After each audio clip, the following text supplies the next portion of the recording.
வணக்கம் கண்ணு, இது திருச்சி மண்ணுங்க. கற்றது தமிழ் பதிவை புதுசாக பார்க்குறவங்க சப்ஸ்கிரைப் பண்ணி வச்சுக்கோங்க. உங்களுக்கு மிகவும் பயனுள்ளதாக இருக்கும். வாங்க பசங்களா, இன்றைக்கி நம்ம பார்க்க போகிற தலைப்பு பாடம் என்ன பார்த்தீங்கன்னா, ஆட்டுக்குட்டிக்கு பசிக்கும். போன தடவை என்ன பார்த்தோம்? ஆட்டுக்குட்டிக்கு இறை தேடி அருவின்ற ஒருத்தங்க போனாங்க அப்படின்னு சொல்லி பார்த்து அந்த கதையை முடித்தோம் இல்லைங்களா? அதனுடைய தொடர்ச்சி தான் இன்றைக்கி நம்ம பார்க்க போகிறோம். ஆட்டுக்குட்டிக்கும் பசிக்கும். கதை கேட்க ரெடியாக இருக்கீங்களா?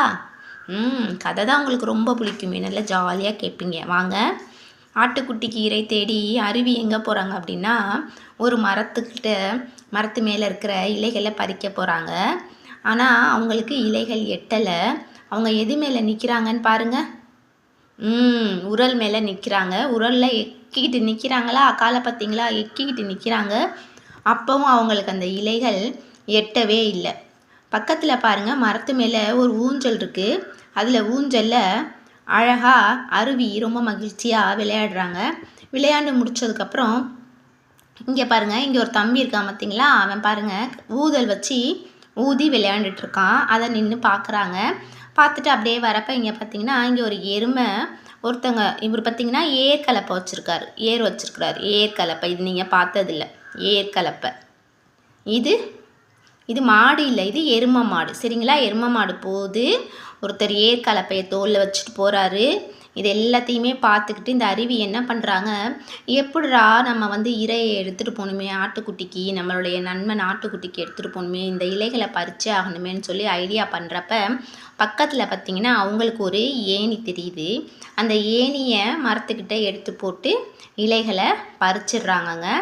இதுதான் இந்த ஆட்டுக்குட்டிக்கு பசிக்கும்ன்ற இந்த கதை. இங்கே பாருங்கள், உரலில் நிற்கிறாங்க. இந்த பையன் ஊதல் ஊதிக்கிட்டு இருக்கான். இங்கே எருமை மாடு ஒன்று போகுது. இங்கே கலப்பையும் இருக்குது, ஏணியும் இருக்குது. அப்போ இன்றைக்கி நம்ம பார்க்க போகிற எழுத்து 4 எழுத்து. என்னென்ன எழுத்து? உரல், ஊதல், எலி, ஏணி. ஏற்கனவே முன்னாடி என்னென்ன எழுத்து பார்த்துருக்கோம்? நம்ம அ இ பார்த்துருக்கோம். இன்றைக்கி உ ஏ பார்க்க போகிறோம். பார்க்கலாமா? வாங்க, எழுத்துக்களில் கை வைங்க. இங்கே பாருங்கள், ஊ அறிவோம். நல்லா சொல்லுங்கள். ஊ அறிவோம். இங்கே பாருங்கள், உழவர். உழவர். உண்டியல். உண்டியல். உப்பு. உப்பு. உருளைக்கிழங்கு.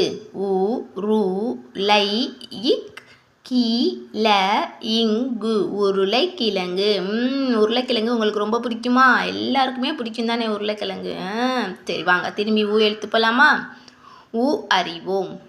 உழவர், உண்டியல், உப்பு, உருளைக்கிழங்கு. அடுத்தது வாங்க, ஊ அறிவோம். நல்லா சொல்லுங்க.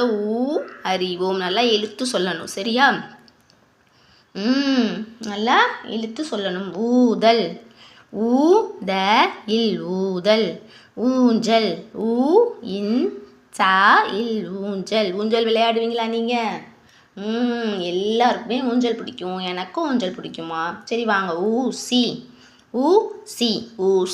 பார்த்துருக்கீங்களா? சரி. ஊறுகாய்.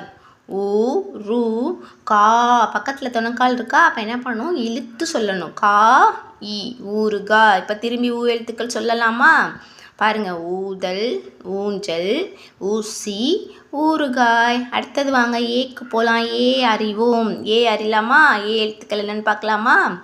எறும்பு. எறும்பு. எள்ளுருண்டை. என்ன உருண்டை இது? எள்ளுருண்டை. நமக்கெல்லாம் பிடிக்கும் தானே?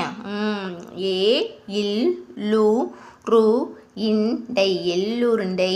இது எலுமிச்சை. எலுமிச்சை. இது எலும்பு. எலும்பு. திரும்பி எழுத்துக்கள் சொல்லலாமா? எறும்பு, எள்ளுருண்டை, எலுமிச்சை, எலும்பு. அடுத்தது வாங்க, அப்போ எழுத்துக்கள். என்ன எழுத்துக்கள்? அறிவோம். ஏணி. ஏணி. ஏலு. அப்புறம் ஏலக்காய். ஏலக்காய். இப்போ அறிவோம். எழுத்துக்கள் சொல்லலாமா? ஏல, ஏணி, ஏலு, ஏலக்காய், ஏர். இந்த உ உ எ ஏ இந்த 4 எழுத்துக்களும் நீங்கள் வீட்டில் போயிட்டு நல்லா படித்து பார்த்துட்டு வரணும். நாளைக்கு வகுப்பில் நம்ம திரும்பவும் இந்த எழுத்துக்கள் நான் கேட்பேன். சரிங்களா? உங்களுடைய நண்பர்களுக்கும் நீங்கள் ஷேர் பண்ணுங்கள். நாளைய வகுப்பில் மீண்டும் சந்திக்கலாம். நன்றிம்மா.